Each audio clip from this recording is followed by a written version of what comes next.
হরে কৃষ্ণ। আমরা হরিদাস ঠাকুরের পাটবাড়িতে থেকে রওনা দিয়ে দিয়েছি। দুপুর বাজে এখন 1:10। আমরা এখন যাচ্ছি বনগাঁ স্টেশনে, যেখান থেকে আমরা কলকাতা হাওড়ায় পৌঁছাবো আনুমানিক সন্ধ্যা 4টা, 5টা, 6টার ভিতরে। प्रेम के रंग में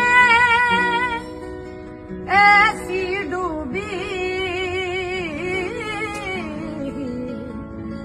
बन गया एक हीरो।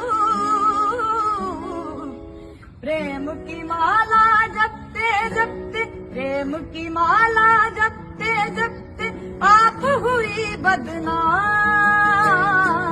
सांसों की माला पे सिमरू मैं पीता नाम।